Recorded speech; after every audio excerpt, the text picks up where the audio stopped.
Hello everyone, welcome to logic skill foundation. आज का हमारा टॉपिक है carburettor, FI system, fuel injection system, CRDI है ना, कॉमन रेल डायरेक्ट इंजेक्शन और MPFI, multi point fuel injection system. इस चीजों के बारे में हम लोग, ये फ्यूल सिस्टम से रिलेटेड है ना, उसके बारे में हम लोग डिटेल्स में जानते हैं। कार्बोरेटर कार्बोरेटर कार्बोरेटर क्या है? एक ऐसा डिवाइस है जो एयर और फ्यूल का मिक्सचर को इंटरनल कंबशन इंजन में देता है ना। जैसे जैसे हम अपना एक्सीलेटर ले रहे हैं, उसके अनुसार से वो एयर फ्यूल का मिक्सचर अप्रोप्रिएट करता है कंबशन के लिए। कार्बोरेटर कार्बोरेटर किस में इस्तेमाल होता है? स्पार्क इग्निशन इंजन में, है ना, जिसमें वो फ्यूल और एयर का मिक्सचर करता है ना, और उसके बाद वो कंबशन चेंबर में सेंड करता है, भेजता है ना। कार्बोरेटर का जो कंपोनेंट है वो है ना, स्टोरेज चैम्बर है ना, फॉर लिक्विड फ्यूल, चोक रहता है, आइडलिंग जेट रहता है, मेन जेट रहता है, वेंचुरी से एयर फ्लो रेस्ट्रिक्शन रहता है और एक्सीलरेटर पंप रहता है ना। जो क्वांटिटी होता है फ्यूल का, जो स्टोरेज चैम्बर में कंट्रोल होता है, वो वाल्व एक्चुएटेड रहता है ना, बाय फ्लोट।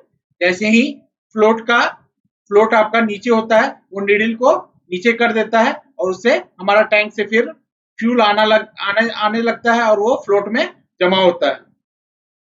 जब हम चोक लेते हैं, है ना, जब हमारा गाड़ी स्टार्ट नहीं होता है ना, और चोक लेते हैं, तो उस समय क्या होता है कि वो एयर में फ्यूल का मिक्सचर को ज्यादा बढ़ा देता है ना। जैसे कि कभी ठंड में हमारा गाड़ी स्टार्ट नहीं हो रहा है, तो उसमें क्या होता है कि शुरुआती में जो आइडलिंग जेट है, वो बहुत कम फ्यूल हवा के साथ देता है।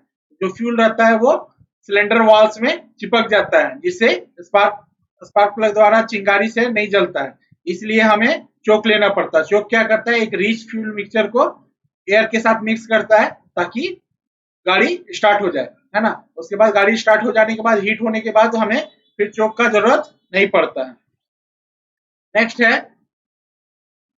जब हम ज्यादा थ्रोटल नहीं लिए हुए रहते हैं, तो उस समय हमारा सिर्फ आइडलिंग जेट के थ्रू फ्यूल एयर के साथ मिक्स होके कंबशन चैम्बर में जाता है ना। और जैसे ही हम ज्यादा थ्रोटल वाल्व को खोलते हैं, तो आपका वो पार्सली थोड़ा सा और वाल्व खुलता है और आपका मेन जेट भी काम करने लगता है ना। उसमें हमें थोड़ा, आपका आइडलिंग जेट तो काम कर ही रहा है, उसके साथ साथ मेन फ्यूल जेट भी काम करने लगता है ना। जैसे जैसे हम एक्सीलेटर लेंगे, उसके अनुसार से हमें ज्यादा फ्यूल चाहिए। ज्यादा फ्यूल रहेगा तो ही वो ज्यादा तेजी से जलेगा, और ज्यादा तेजी से जलेगा तो ही पावर सिस्टम को मिलेगा, है ना। सिस्टम को पावर मिलेगा तो फिर वो आपको चक्के में ज्यादा स्पीड के तौर पे मिलेगा।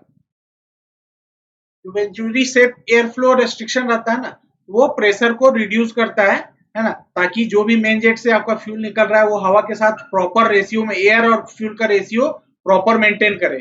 जो एयर और फ्यूल का रेशियो जो बनता है, वो 14:1 रहता है। मतलब 14 भाग अगर हवा है तो 1 भाग पेट्रोल रहेगा, है ना। तो उसके अनुसार से वो रेशियो बनाता है। जैसे जैसे हम एक्सीलेटर बढ़ाते जाएंगे, है ना, जितना हम ज्यादा पावर उस गाड़ी से हमको चाहिए, है ना, तो उसके अनुसार से फिर फ्यूल कंजप्शन भी आपका वैसे वैसे इंक्रीज होते रहता है। वैसे वैसे अलग अलग जेट काम करने के लिए लगता है ना। आइडलिंग, जब हम गाड़ी स्टार्ट किए हैं, उसमें कुछ भी नहीं, हम एक्सीलेटर ले रहे हैं तो आइडलिंग जेट काम कर रहा है। जैसे जैसे हम एक्सीलेटर ले रहे हैं तो मेन जेट काम में आता है ना। और जब हम गाड़ी नहीं स्टार्ट हो रहा है और चोक लेते हैं, तो चोक की कंडीशन में आपका चोक जेट भी काम करने लगता है ना। उस समय आपका फ्यूल, एयर फ्यूल का मिक्सचर मैक्सिमम रहता है, ताकि फ्यूल गाड़ी को कोल्ड में स्टार्ट हो जाए। ठंड में अगर हमको स्टार्ट करना है तो हमको चोक लेना पड़ता है। अब देखेंगे कि हाउ डज कार्बोरेटर, एक कार्बोरेटर कैसे काम करता है। अगर हम कार्बोरेटर का काम को बताएं, है ना, तो 3 भाग में, अलग अलग भाग में होता है ना। सबसे नीचे होता है फ्लोट चैम्बर। फ्लोट चैम्बर का काम है, टैंक से आपका एक सप्लाई रहता है जो फ्लोट चैम्बर में आता है ना। मतलब आपका कार्बोरेटर में कुछ मात्रा में तेल को जमा करके रखा जाता है, वो कंट्रोल रहता है फ्लोट से, है ना। जैसे जैसे फ्लोट क्या होता है, वो पेट्रोल पे तैरता है ना। जैसे जैसे फ्लोट चैम्बर आपका फ्यूल होता है, तो फ्लोट उसके ऊपर तैरते रहता है, और फ्लोट जैसे ही फ्लोट चैम्बर आपका पूरा फुल हो जाता है, तो फ्लोट में एक निडिल लगा होता है, वो निडिल फ्लोट चैम्बर में आने वाले रास्ते को बंद कर देता है ना। उस तरीके से हमारा फ्लोट चैम्बर काम करता है। जैसे जैसे फ्लोट चैम्बर में आपका फ्यूल कंजप्शन होना स्टार्ट हो जाएगा, है ना, तो फ्लोट नीचे आएगा। फ्लोट नीचे आएगा तो वो उसका जो निडिल है, वो निडिल उस जगह को खोल देगा और फिर हमारा टैंक से नया तेल उसमें आने लगेगा। इसमें एक रिटर्निंग पाइप भी होता है ना, जो अगर हमारा कभी देखते हैं कि मोटरसाइकिल या ये गाड़ी होता है, वो कभी हम झुका दें, बहुत ज्यादा झुका दें, एक पाइप से हमारा पेट्रोल गिरने लगता है ना। वो कंडीशन कब आता है ना, जब आपका फ्लोट चेंबर आपका दूसरी दिशा में है, मतलब फ्लोट चेंबर सीधा नहीं है ना। गाड़ी जब हम गिराएंगे तो फ्लोट इस डायरेक्शन में हो जाएगा, उस समय फ्लोट चेंबर हमारा काम नहीं करता, तो रिटर्निंग पाइप से हमारा पेट्रोल निकलने लगता है। दूसरा होता है बीच का भाग, है ना, जो एयर को कंट्रोल करता है ना। तो किसी भी जो आप कार्बोरेटर देखेंगे उसमें वेंचुरी शेप का रहता है। वेंचुरी शेप मतलब आगे मोटा रहता है, फिर जहां बीच का भाग रहता है वहां पे पतला रहता है, और फिर लास्ट का भाग मोटा होता है। तो जहां मोटा भाग होता है वहां का जो चौड़ा एरिया होता है ना, वहां का प्रेशर कम होता है ना। प्रेशर ज्यादा होता है और वेलोसिटी कम होता है। जैसे ही वो पतले जगह से हवा गुजरता है ना, तो वहां पे उसका प्रेशर कम हो जाता है और वेलोसिटी ज्यादा हो जाता है ना, वेलोसिटी ज्यादा हो जाता है। उसके बाद फिर जब वो वेंचुरी से बाहर निकलता है, वेंचुरी से बाहर निकलने के दौरान ये आपका फिर वापस वेलोसिटी कम हो जाता है और प्रेशर ज्यादा हो जाता है। अब मेन जो पार्ट है ना, वो उस नैरो पॉइंट का है ना। तो नैरो पॉइंट में ही तीनों जेट लगे हुए रहते हैं, है ना। आपका आइडल जेट, या तो उसको पायलट जेट बोलते हैं, है ना। दूसरा मेन जेट, और तीसरा चोक बल्ब, है ना। चोक बल्ब के थ्रू वो आपका काम करता है। तो आइडियल जेट कब काम करता है, जब हम नॉर्मल गाड़ी को स्टार्ट किए हैं, कोई भी एक्सीलेटर नहीं लिए हैं, है ना, उसके अनुसार से। और जब हम एक्सीलेटर लेने लगते हैं तो मेन जेट से आपका फ्यूल हवा में मिक्स होने लगता है। अब हम देखते हैं कि कार्बोरेटर में फ्यूल अपने आप कैसे हवा के साथ मिक्स होता है। हवा तो बस सिर्फ उस वेंचुरी से जा रहा है, पर फ्यूल जो नीचे आपका फ्लोट चैम्बर में है, वो कैसे ऊपर जा रहा है। तो देखिए, जब वो पतले रास्ते से जाता है तो वहां का प्रेशर क्या हो जाता है, कम हो जाता है ना। और वेंचुरी में आ रहा है फ्यूल, वो कहां से आ रहा है, आपका टैंक से आ रहा है ना। उसमें एक पॉइंट रहता है ताकि वहां का प्रेशर एटमोस्फेयर से मैच करते रहे, है ना। तो एटमोस्फेयर का जो फ्लोट चैम्बर में है, वहां का प्रेशर ज्यादा होता है, और वेंचुरी जो उसके ठीक ऊपर से जो हवा गुजर रहा है पतले रास्ते से, वहां का टेम्परेचर कम होता है ना। तो टेम्परेचर डिफरेंस की वजह से क्या होता है कि आपका प्रेशर डिफरेंस की वजह से क्या होता है, प्रेशर और यहाँ पे कम प्रेशर है, यहाँ पे ज्यादा प्रेशर है, तो प्रेशर डिफरेंस की वजह से फ्यूल अपने आप ऊपर उठने लगता है, और ऊपर वेंचुरी प्लग छोटे से जो नैरो प्लेस से हवा जा रहा है, उसमें से आपका पेट्रोल मिक्स होने लगता है, और वो कंबसन चैम्बर में जाता है।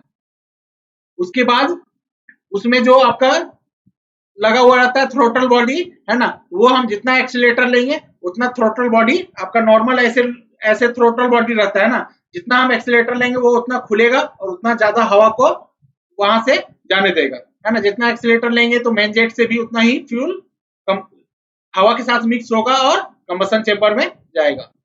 मेन जेट में जो निडिल होता है वो भी उसके ठीक वेंचुरी है ना, वेंचुरी के बाद ऊपर का भाग होता है, उस पे डिपेंड करता है ना। उसमें भी प्रेशर डिफरेंस होने की वजह से वहां का निडिल जो मेन जेट को बंद करके रखा है ना, उसका मेन जेट का निडिल खुलता है और आपका मेन जेट से ज्यादा फ्यूल जाता है। मेन जो डिजाइन के साथ मेन इश्यू है ना, वो है कि थ्रॉटल जो है, थ्रॉटल पूरा का पूरा नहीं खुलता है जब हमारा गाड़ी आइडल में रहता है। आइडल में रहता है तो बहुत कम amount of fuel engine cylinder में जाता है ना, जिसकी वजह से कभी कभी होता है कि हमें गाड़ी का ठंड में गाड़ी का स्टार्ट नहीं होता है ना। और एक छोटा स्मॉल इशू है कि जो भी हमारा फ्लोट चैम्बर में फ्यूल जमा है ना, वो भाप बन के एस्केप कर सकता है। नेक्स्ट है कार्बोरेटर का पार्ट्स, है ना। तो आपका थ्रोटल बॉडी है, स्टेनर है, वेंचुरी है, मीटरिंग सिस्टम है, आइडियल सिस्टम है, फ्लोट चैम्बर है, मिक्सिंग चैम्बर है, आइडल एंड ट्रांसफर पोर्ट है, और चोक वाल्व है। तो यहाँ पे फिगर में देख सकते हैं, है ना, ये फ्लोट है जो पेट्रोल पे तैर रहा है, ये नीडल शेप का है ना, और ये टैंक से आपका पानी तेल आ रहा है, पेट्रोल आ रहा है ना। जैसे जैसे आपका इस फ्लोट चैम्बर का तेल यहाँ पे आके हवा के साथ मिक्स होके कंबसन चैम्बर में जाएगा, है ना, वैसे वैसे ये फ्लोट नीचे आएगा, और फ्लोट नीचे आएगा तो इस रास्ते को खोल देगा, है ना। इस रास्ते को खोल देगा तो हमारा टैंक से फिर तेल यहाँ फ्लोट चैम्बर में आने लगेगा। ये एक्सीलरेटर पेडल के थ्रू है, जुड़ा हुआ है एक्सीलरेशन पंप के, है ना। और जैसे ही देखिए यहाँ पे प्रेशर फर्क होता है ना, यहाँ पतले रास्ते से जाता है, हवा आता है पतले रास्ते से, तो यहाँ का प्रेशर कम रहता है और यहाँ का प्रेशर ज्यादा रहता है। प्रेशर फर्क की वजह से यहाँ से पेट्रोल अपने आप आके इसमें इस पोजीशन में आता है, यहाँ पे आता है, और वो हवा के साथ मिक्स होके आपका इंजन सिलेंडर में जाता है। ये थ्रोटल बॉडी है ना। जितना हम एक्सीलेटर लेंगे उतना वो जगह को इसको खोलेगा उतना तेजी से आपका हवा इंजन सिलेंडर की तरफ जाता है। नेक्स्ट है हमारा थ्रोटल बॉडी। ये इंपॉर्टेंट पार्ट है कार्बोरेटर का, है ना। ये कंट्रोल करता है कि कितना मिक्सचर, एयर फिल्ड का मिक्सचर इंजन सिलेंडर में जाना चाहिए, है ना। ड्राइवर ओपन करता है, जैसे जैसे थ्रोटल एक्सीलरेटर लेते हैं वैसे वैसे आपका थ्रोटल वाल्व खुलते जाता है और वो ज्यादा से ज्यादा एयर और फ्यूल का मिक्सचर को कंबशन चेंबर में भेजता है। स्टेनर क्या ये फ्यूल जो आपका टैंक से आ रहा है और फ्लोट चेंबर में आ रहा है ना, तो उसे साफ करता है, उसमें कोई डर्ट हो या उसमें कोई भी पार्टिकल्स हो, है ना, उसको रिमूव करता है, उसको ब्लॉकेज करता है ताकि वो नोजल को ब्लॉक ना कर दे।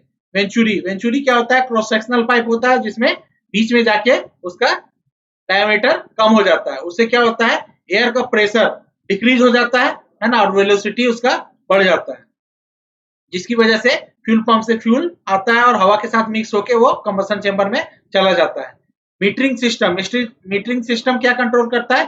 फ्यूल जो नोजल के थ्रू निकल रहा है ना, उसे कंट्रोल करता है, ताकि वो रेस्पॉन्सिबल है एक करेक्ट एयर और फ्यूल का मिक्सचर करने के लिए, है ना। मतलब 14:1 है ना, मतलब 14 हवा होना चाहिए और 1 ये पेट्रोल होना चाहिए, है ना। तो वो मीटरिंग और ऑरिफिस और फ्यूल डिस्चार्ज नोजल पे रहता है।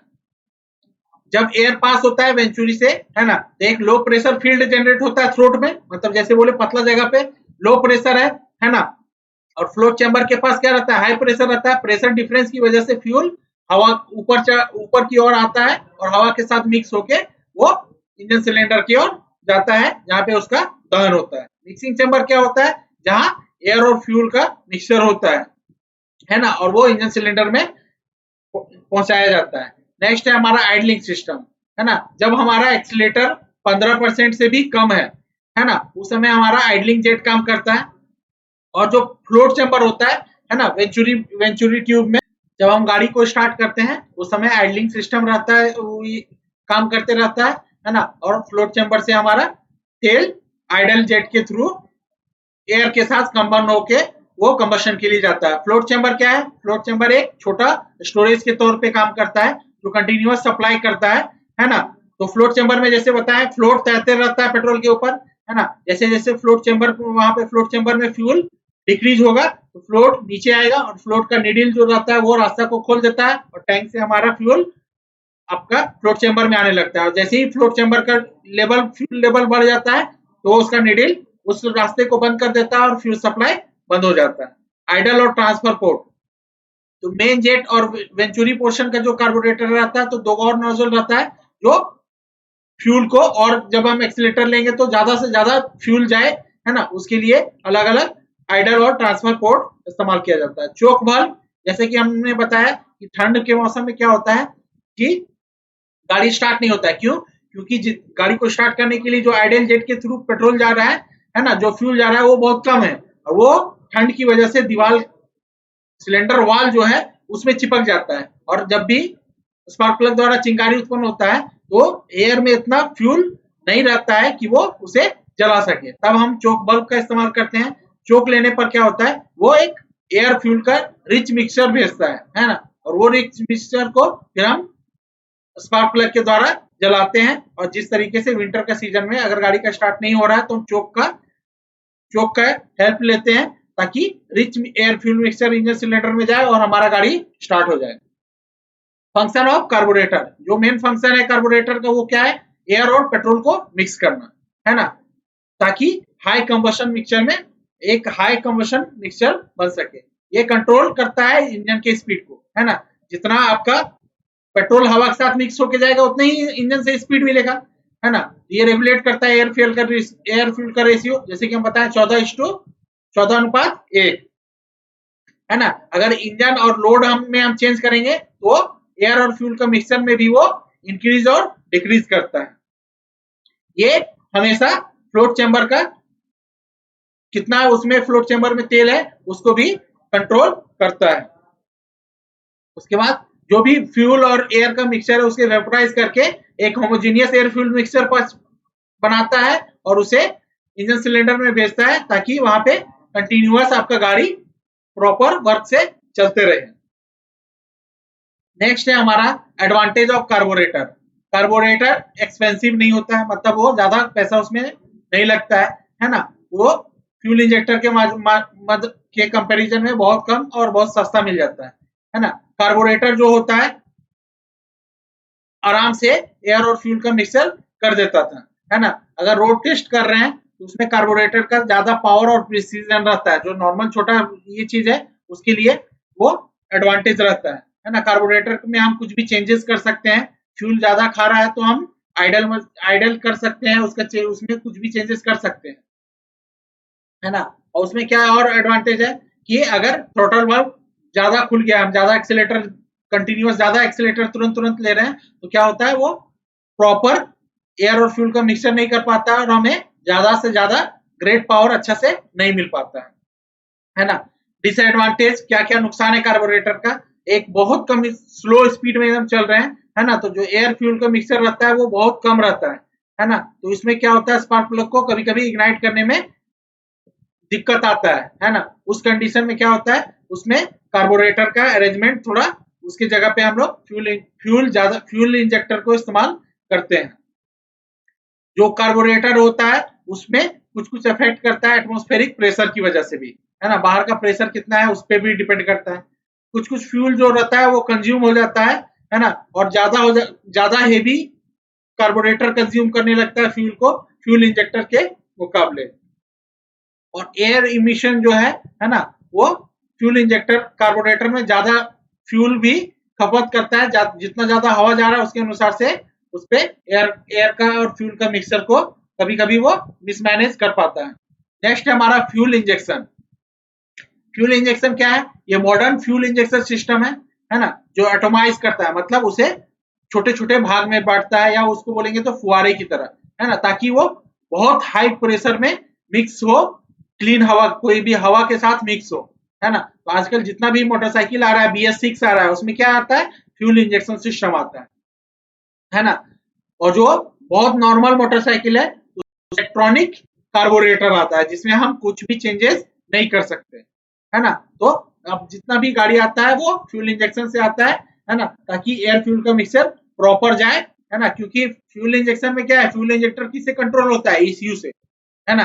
तो इलेक्ट्रॉनिक कंट्रोल यूनिट के थ्रू होता है, तो वो सभी सेंसर से जानकारी लेता है कि हम कितना एक्सीलेटर में गाड़ी चला रहे हैं, है ना, और कितना हमारा थ्रोटल खुला हुआ है ना, कितना तेजी से हम ले रहे हैं, उसके अनुसार से वो एयर फ्यूल का प्रॉपर एयर फ्यूल का मिक्सचर इंजन सिलेंडर में भेजता है।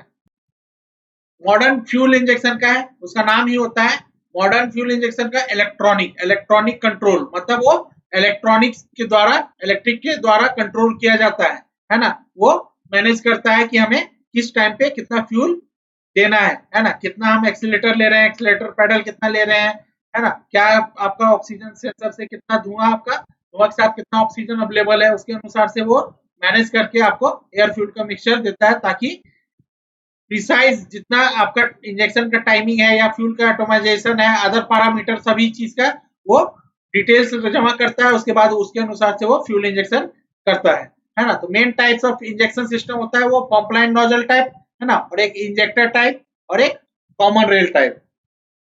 तो फ्यूल इंजेक्शन 3 मेजर टाइप में फ्यूल इंजेक्शन है ना, एक थ्रोटल बॉडी इंजेक्शन, एक मल्टीपोर्ट इंजेक्शन और एक डायरेक्ट इंजेक्शन, है ना। सिंगल पॉइंट या थ्रोटल बॉडी इंजेक्शन, उसमें क्या होता है, ये सिंपलेस्ट था फ्यूल इंजेक्शन का शुरुआत में। उसमें सिंगल पॉइंट या मल्टी पॉइंट 2 गो फ्यूल इंजेक्टर को इस्तेमाल किया जाता था जो कार्बोरेटर को रिप्लेस कर सके, है ना। और वो फ्यूल को छिड़कता था आपका एयर इनटेक मैनिफोल्ड, है ना, जहां से आपका हवा घुस रहा है वहां पे, है ना।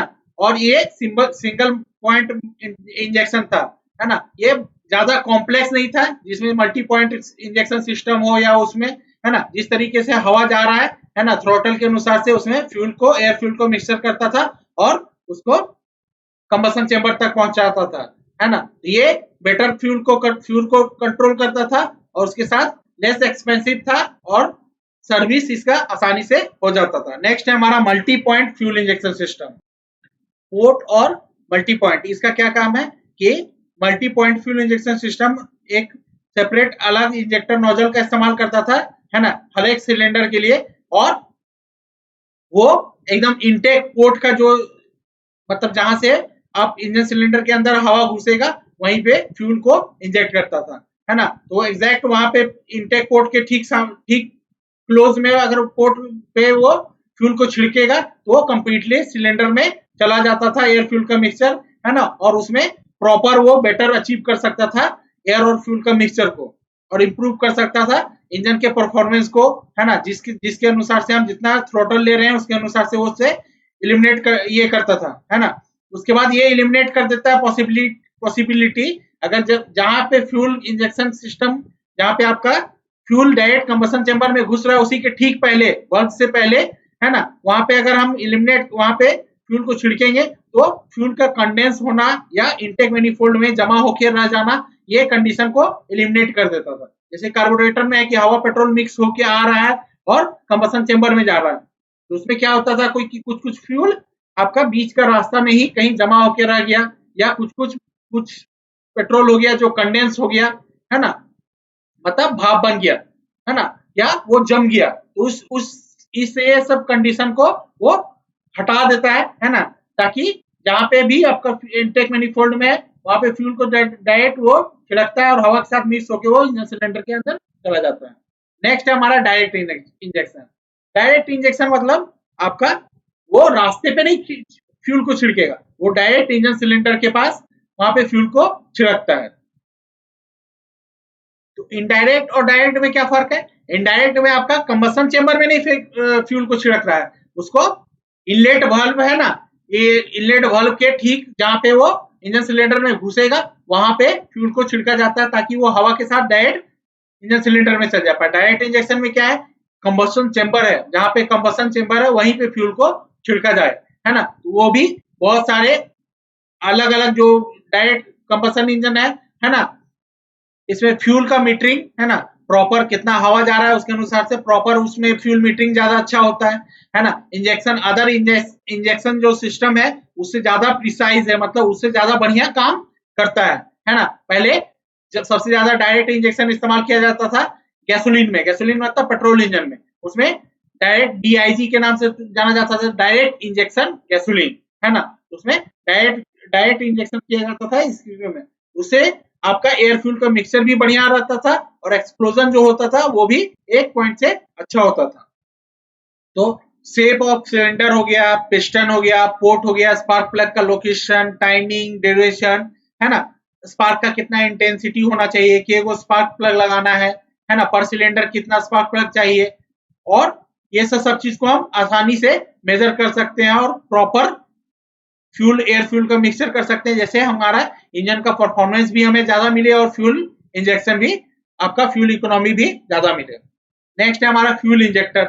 तो फ्यूल इंजेक्टर इलेक्ट्रॉनिक कंट्रोल रहता है, इलेक्ट्रॉनिक वो इलेक्ट्रिक करंट के थ्रू ये चीज एब्जॉर्ब होता है कि उसका कब उसे खोलना है और कब उसे बंद करना है ना, कितने एक सेकेंड में उसे कितना बार खुलना है कितना बार क्लोज करना है, और वो एटोमाइज करता है नोजल में और डिस्ट्रीब्यूट करता है पेट्रोल या डीजल जो भी है उसको कंबशन में, ताकि उसका इफिशियंसी को बनाए रहे, है ना। तो फ्यूल इंजेक्टर एक इलेक्ट्रिकल कंट्रोल है जो ईसीयू के द्वारा कंट्रोल होता है, वो इंजेक्ट करता है फ्यूल को इंजन में ताकि एक प्रॉपर एयर फ्यूल का मिक्सचर प्रोवाइड हो और आपको जैसा हमको पावर चाहिए, है ना, इंजन से जितना पावर चाहिए, जितना हम पैडल दबाएंगे उसके अनुसार से वो उतना एनर्जी हमको डिस्ट्रीब्यूट करके दे।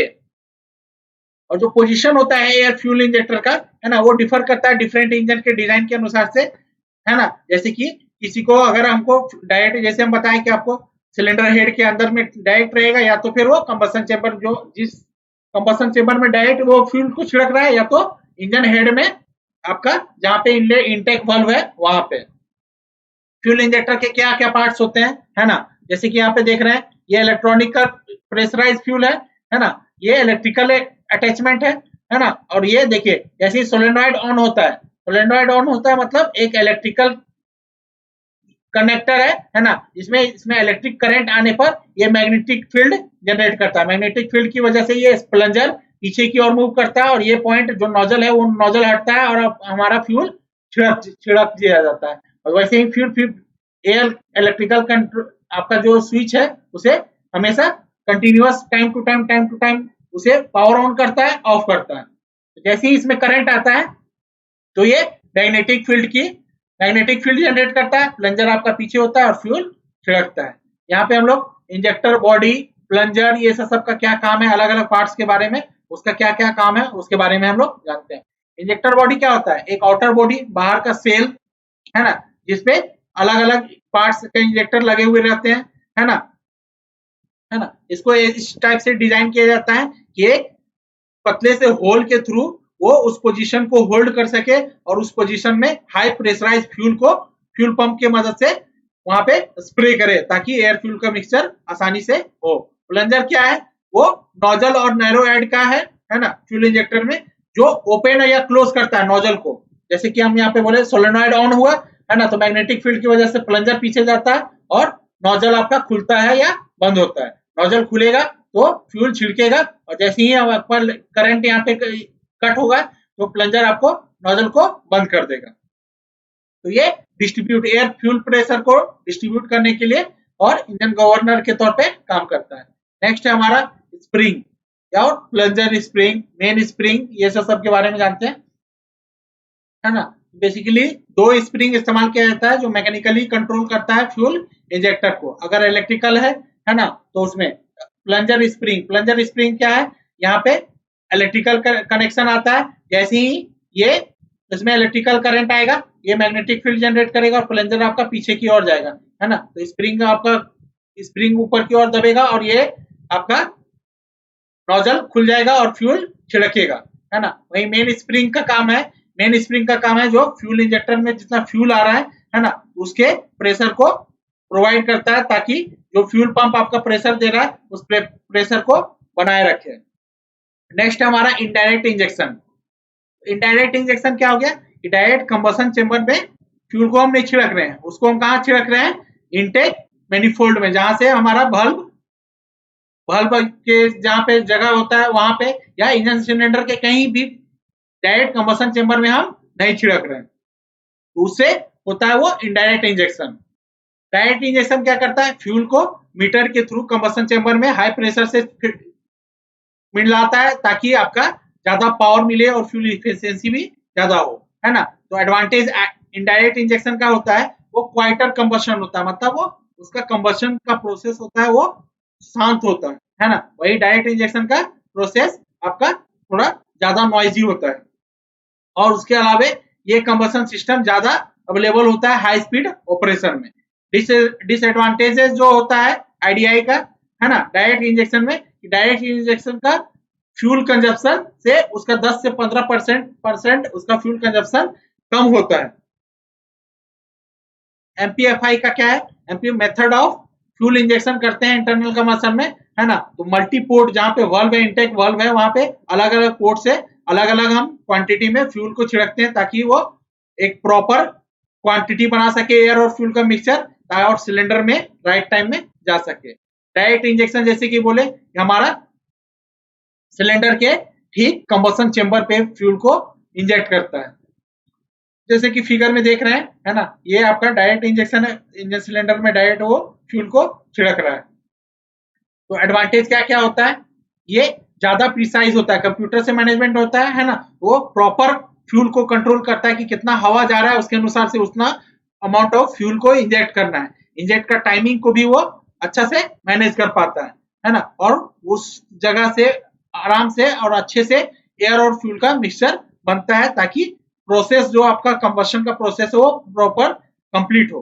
डिसएडवांटेज जो होता है डायरेक्ट इंजेक्शन का वो कॉम्प्लेक्सिटी होता है ना, मतलब वो कुछ ज्यादा कॉम्प्लेक्स प्रोसेस होता है ना। और डायरेक्ट इंजेक्शन में क्या है? उसका ऑपरेशन क्वाइटर नहीं होता, मतलब वो थोड़ा नॉइजी होता है, उसका दाम भी थोड़ा ज्यादा होता है ना। और वो एक्सपेंसिव होता है बिल्ड करने के लिए, क्योंकि कंपोनेंट जो लगा हुआ रहता है वो डायरेक्ट उसके लिए उसको रज करना है ना। और डायरेक्ट इंजेक्शन को उस हीट से को भी झेलना पड़ता है ना, जो यहाँ पे कंबशन चैम्बर में आपका आग जलने की वजह से हीट जो जनरेट हुआ है उस हीट को भी उसमें उसे झेलना पड़ता है। नेक्स्ट है हमारा गैसोलीन डायरेक्ट इंजेक्शन। इसमें आपको दिखा रहा है कि कैसे फ्यूल को मिला रहे हैं, है ना। कोई भी डायरेक्ट इंजेक्शन को अगर हम कर रहे हैं तो उसमें कैसे हम फ्यूल को मिक्स कर रहे हैं, है ना।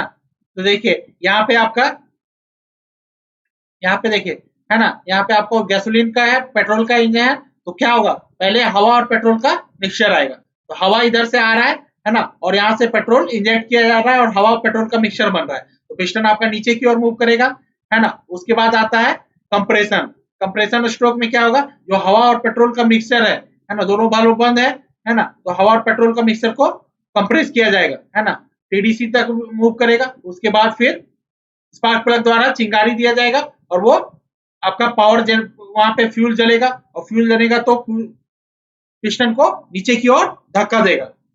यहाँ पे ब्लास्ट, यहाँ पे आग जलने से सडन ब्लास्ट होगा तो वो पिस्टन को नीचे की ओर धक्का देगा। और उसके बाद अगली बार फिर एग्जॉस्ट वाल्व खुलेगा, है ना, एग्जॉस्ट कैप और वाल्व, है ना, उसके बाद खुलेगा और सारा धुआं आपका बाहर चल जाएगा। इस तरीके से सब प्रोसेस कंटिन्यूअस चलते रहता है। Multi point fuel injection system का जैसे हम लोग बताएं, इंटरनल कंबशन में मल्टी पोर्ट लगा हुआ रहता है, इंटेक वाल्व के पास है ना। एग्जैक्ट क्वांटिटी ऑफ फ्यूल को राइट टाइम में इंजन सिलेंडर में जब जाना है उस समय पे छिड़कता है ना। 3 टाइप का एमपीएफआई सिस्टम होता है, बैच, साइमल्टेनियस और सीक्वेंशियल, है ना। तो multi point fuel injection system petrol engine में इस्तेमाल किया जाता है ना, ताकि एमपीएफआई ज्यादा बेटर इंजन से हमको परफॉर्मेंस मिल सके और एक्सट्रीम कंडीशन में वो ज्यादा अच्छा से लोड को भी ये हैंडल करता है ना। जैसा जैसा लोड जाएगा उसके अनुसार से फ्यूल पंप उसको प्रॉपर मेंटेन करेगा, है ना। एमपीएफआई प्रॉपर कंपोनेंट को मैनेज करता है ना, और वो सेंसर के थ्रू, जैसे कि यहाँ पे देख रहे हैं, अलग अलग एयर टेम्परेचर सेंसर से वो जानकारी ले रहा है, कूलेंट टेम्परेचर से सेंसर से जानकारी ले रहा है, हीटेड ऑक्सीजन सेंसर से जानकारी ले रहा है, थ्रॉटल पोजीशन सेंसर से जानकारी ले रहा है ना। इस तरीके से सबसे जानकारी लेता है ईसीयू, और उसके बाद कितना हमें फ्यूल को छिड़कना है उसके अनुसार से वो फ्यूल को छिड़कता है। नेक्स्ट है हमारा कॉमन रेल डायरेक्ट इंजेक्शन, है ना। Common rail direct injection system क्या हो गया, डायरेक्ट वो इंजन सिलेंडर के अंदर में फ्यूल को छिड़केगा। वो भी बहुत सारे सेंसर से आपका जानकारी लेता है, जैसे कि यहाँ पे क्या है, थ्रॉटल पोजीशन, कितना हम एक्सीलरेटर ले रहे हैं, है ना। मैनिफोल्ड एब्सोल्यूट प्रेशर सेंसर, हवा हमारा जो आ रहा है वो कितना प्रेशर से जा रहा है। ऑक्सीजन सेंसर, जो आपका धुआं बाहर निकल रहा है उसमें ऑक्सीजन अवेलेबल है या नहीं है ना। क्रैंक पोजीशन सेंसर, क्रैंकशाफ्ट का पोजीशन क्या है। फ्यूल टेम्परेचर सेंसर, फ्यूल का टेम्परेचर क्या है। ये सब जानकारी वो फ्यूल टैंक से फ्यूल लेगा, लो प्रेशर पंप से फ्यूल फिल्टर करके, है ना। इस तरीके से वो लेके उसके बाद हर एक इंजेक्टर को फ्यूल छिड़कने के लिए देता है। इस तरीके वो प्रॉपर क्वांटिटी मेंटेन करता है और टाइमिंग मेंटेन करता है कि कब हमको फ्यूल को छिड़कना है ना। इस तरीके से वो सोलेनॉइड वाल्व के द्वारा और अलग प्रेशर, जैसा प्रेशर जरूरत है उसके अनुसार से वो फ्यूल को हवा के साथ मिक्स होके इंजन सिलेंडर में जाने देता है। जैसे कि है सीआरडीआई और कंट्रोल करता है कि जैसा हमको लोड है ना, गाड़ी में कितना लोड है, इंजन पे कितना लोड है और कितने स्पीड में इंजन आपका चल रहा है, उसके अनुसार से फ्यूल को, एयर फ्यूल का मिक्सचर को कंट्रोल करता है। और सीआरडीआई बेनिफिशियल है, वो इंजन से नॉइज को भी कम करता है ना, जो धुआं बाहर निकल रहा है या उसके धुआं से पार्टिकुलेट मैटर जो निकल रहा है उसको भी कंट्रोल करता है ना। ये हाई पावर आउटपुट देता है लो आरपीएम में, मतलब ज्यादा पावर ज्यादा टॉर्क के साथ जनरेट करता है लो आरपीएम में। कम स्पीड में भी चल रहा है तो ज्यादा ताकत जनरेट करता है। तो आज हम लोग फ्यूल इंजेक्शन सिस्टम में रिलेटेड बहुत सारी जानकारी लिए, जैसे कार्बोरेटर क्या होता है, कार्बोरेटर किस तरीके से काम करता है, फ्यूल इंजेक्टर क्या होता है, सीआरडीआई क्या होता है, एमपीएफआई क्या होता है, डायरेक्ट इंजेक्शन क्या होता है, इनडायरेक्ट इंजेक्शन क्या होता है ना। तो नेक्स्ट डे फिर हम लोग कुछ दूसरा चीज और कुछ नया सीखेंगे। आज के लिए इतना ही, थैंक यू।